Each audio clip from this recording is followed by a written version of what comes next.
deux invités sur le plateau pour nous parler des activités.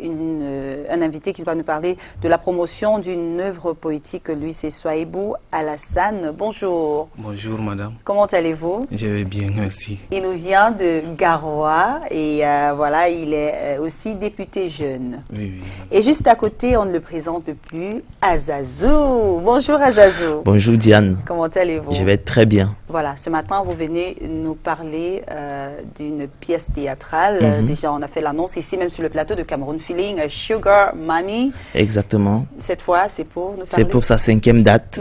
Voilà, Sugar Mami est en train de tourner. Et là, nous faisons notre 5e date à l'espace FIA.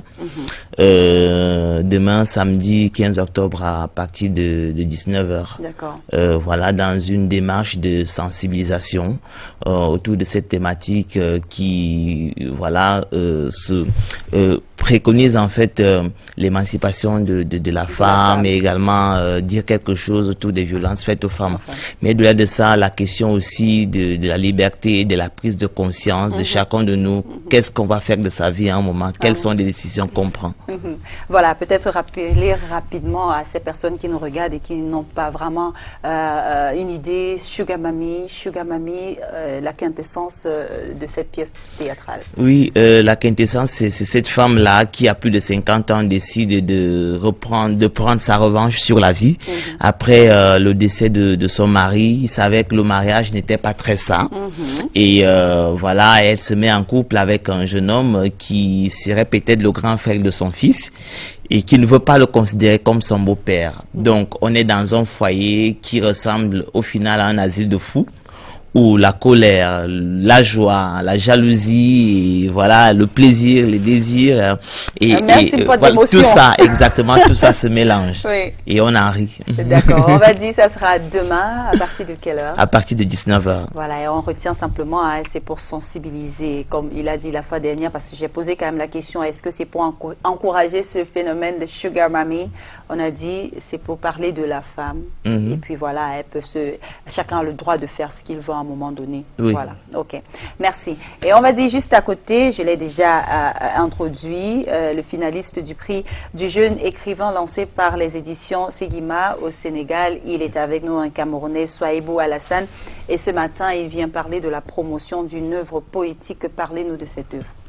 Merci madame de m'avoir passé la parole. Je remercie d'abord toute la staff de la CRTV pour l'invitation. Eknezi, vous savez, l'écrivain, c'est un être de son temps.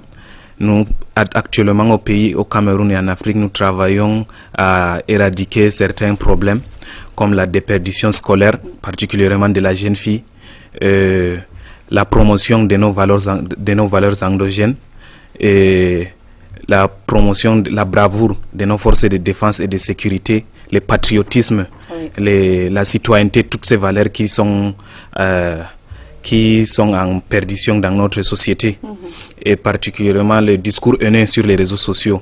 Donc c'est de tout ceci que je parle dans cette œuvre-là. Eknezi, qui veut dire souvenir intense. Je parle donc j'ai parlé par devoir de mémoire à tous ces souvenirs-là, aux familles victimes du terrorisme, de la guerre, aux Nozo et tout ça. Et je parle donc dans cette œuvre parce que nous avons subi les affres de ces guerres, de ces mots. Et pour dire, ça nous concerne tout ça, parce que ce soit un proche ou un ami, ou voilà, donc ça nous concerne quand on parle de cette guerre, ou bien cette crise sociopolitique dans le nord-ouest et du sud-ouest, Boko Haram, de l'autre côté, ça nous concerne tous les Camerounais, de près ou de loin. Et vous avez aussi dit un autre sujet que vous traitez dans cet ouvrage, c'est l'éducation de la jeune fille. Oui, justement, madame. L'éducation de la jeune fille, je traite de l'éducation de la jeune fille. Vous savez, la jeune fille dans la société africaine est vraiment délaissée, marginalisée, surtout concernant l'éducation.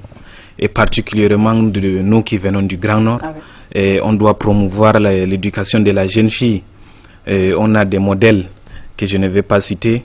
Et pourquoi pas un jour se réveiller, pourquoi pas dans ma localité, je me réveille un jour, je vois une fille de notre localité qui devient une journaliste comme vous à la CRTV. En tout cas, on a quand même déjà beaucoup de femmes journalistes qui viennent de ce côté du pays. C'est simplement pour encourager qu'on souhaite avoir un peu plus. Oui, justement. Oui. Voilà, donc ce matin, pour terminer, c'est la promotion de cette œuvre poétique. Comment vous serez où? Ça coûte combien? On peut la voir où? Bon, pour le moment, nous ne sommes pas encore dans cette phase, puisque ça c'est un prix. Et je suis finaliste au prix du jeune écrivain au Sénégal. Nous sommes 8 finalistes. Et actuellement, nous sommes en phase finale. Donc moi, je formule ce vœu et toutes mes prières que je sois lauréat de ce prix-là. Et tout juste après, on va faire la dédicace et tout. En tout cas, bonne chance. C'est vraiment à féliciter. Il est âgé de 20 ans seulement. Il fait des bonnes choses, des choses merveilleuses. On va vous souhaiter de passer une agréable journée. Et on se dit, revenez avec le prix, hein, on va vous recevoir. On vous souhaite de gagner ce prix. Merci beaucoup, madame. Voilà.